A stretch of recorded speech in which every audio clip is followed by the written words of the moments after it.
প্রিয় দর্শক, আসসালামু আলাইকুম।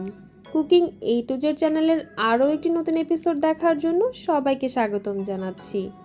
আসছে শীতকাল, শীত আসবে আর পিঠা খাওয়া হবে না তা কি হয়? শীতের এই মৌসুমকে ঘিরে ঘরে ঘরে চলে বাহারি পিঠাপুলির আয়োজন। তাই শীতের পিঠা পর্বে আজকে আমি আপনাদের তৈরি করে দেখাবো পাটিসাপটা পিঠা। এই শীতে আপনিও খুব সহজে ঘরে তৈরি করে নিতে পারবেন মজাদার এই পাটিসাপটা পিঠা।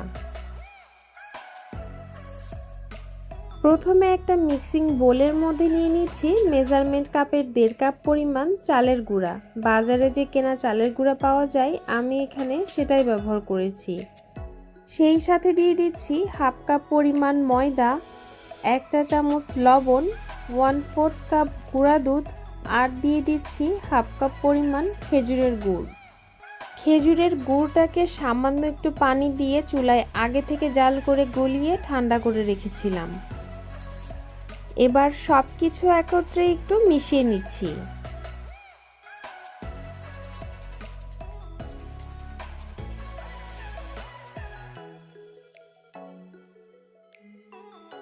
সামান্য পরিমাণ পানি এর মধ্যে দিয়ে দিচ্ছি। এ পর্যায়ে একবারে সম্পূর্ণ পানি দিব না, অল্প অল্প করে পানি দিয়ে ব্যাটারটা তৈরি করে নিব। অল্প অল্প করে পানি অ্যাড করলে ব্যাটারের কনসিস্টেন্সিটা বুঝতে সুবিধা হবে।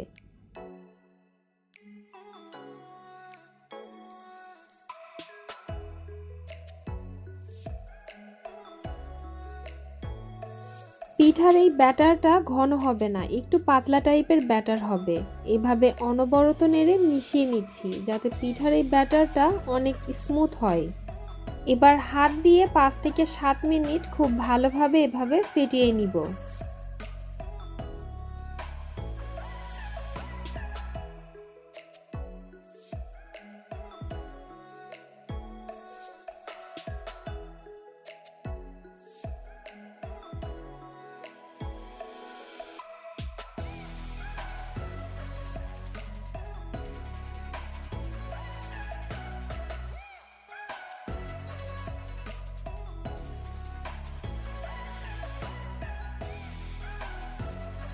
এবার আমি আপনাদেরকে কনসিস্টেন্সিটা একটু দেখিয়ে দিচ্ছি।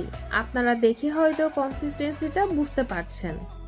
এবার এই ব্যাটারটাকে আধা ঘন্টার জন্য এক সাইডে রেখে দিব। হাতে সময় থাকলে আরও একটু বেশি সময়ের জন্য রাখতে পারেন।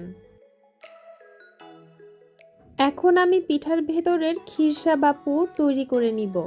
এই জন্য চুলায় একটা পাত্র বসিয়ে এর মধ্যে দিয়ে দিচ্ছি 1 লিটার পরিমাণ লিকুইড দুধ। দিয়ে দিচ্ছি 2টা এলাচ, চাইলে এখানে এলাচ গুঁড়াও ব্যবহার করতে পারেন।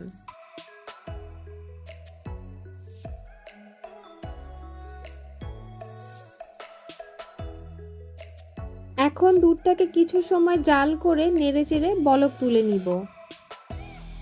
বলক চলে এলে এর থেকে অল্প পরিমাণ দুধ আমি তুলে রাখবো, যা পরবর্তীতে ব্যবহার করব।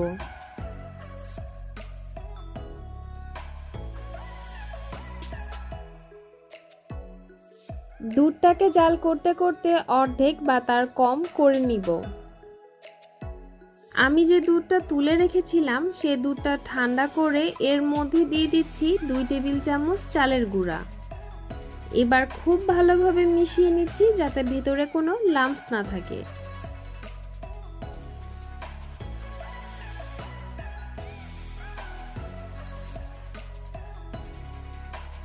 বেশ কিছুক্ষণ জাল করার পর দেখুন দুধটা কিন্তু ঘন হয়ে এসেছে।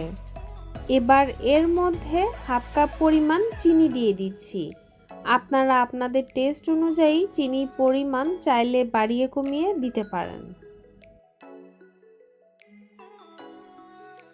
চিনি মিশিয়ে নেওয়ার পরে ঘন করা দুধের মধ্যে সরাসরি চালের গুঁড়ার মিশ্রণটা দিয়ে দিব। চালের গুঁড়ার মিশ্রণটা দেওয়ার আগে আমি আবারও খুব ভালোভাবে নেড়ে মিশিয়ে নিচ্ছি।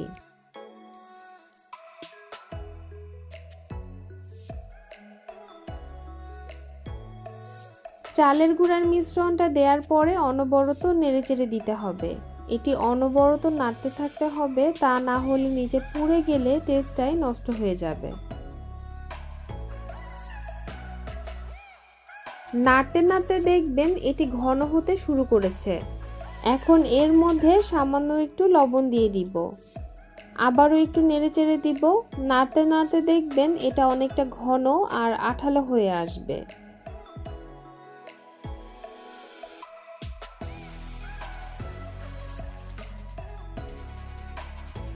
আমি এর থেকে আর বেশি ঘন করব না, কারণ চুলা থেকে নামিয়ে নেওয়ার পর এটা যখন ঠান্ডা হবে তখন বেশ আরেকটু ঘন হয়ে যাবে। এখন চুলা থেকে নামিয়ে ঠান্ডা করে নিব পিঠা তৈরি করার জন্য।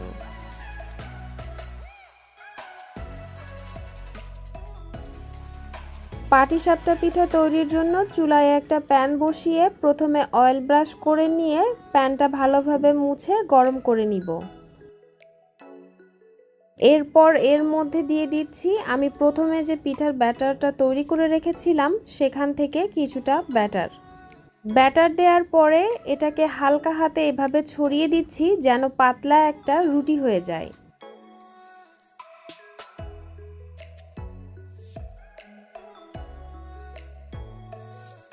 কিছুক্ষণ পর দেখবেন কালারটা চেঞ্জ হয়ে গেছে, অর্থাৎ সিদ্ধ হয়ে গেছে। এবার এর মধ্যে আগে থেকে তৈরি করে রাখা খিরসাটা দিয়ে দিচ্ছি। খিরসাটা আপনাদের পছন্দ অনুযায়ী বাড়িয়ে কমিয়ে দিতে পারেন। এখন যে সাইডে খিরসা দিয়েছি ওই সাইড থেকে আস্তে আস্তে করে এই রুটিটাকে রোল করে নিব। রোল করা হয়ে গেছে, এখন পিঠার দুই পাশ কয়েক সেকেন্ড করে উল্টে পাল্টে নিতে হবে। উল্টে দেওয়ার পর দেখতেই পাচ্ছেন পিঠাটা কত সুন্দর স্মুথ হয়েছে। আর পিঠাটা যদি এরকম স্মুথ করতে চান তাহলে চুলার মিডিয়াম লো ফ্লেমে পিঠা তৈরি করলে পিঠার উপরের অংশ এরকম স্মুথ হবে। আর এই একইভাবে আমি বাকি সবগুলো পিঠা তৈরি করে নিব।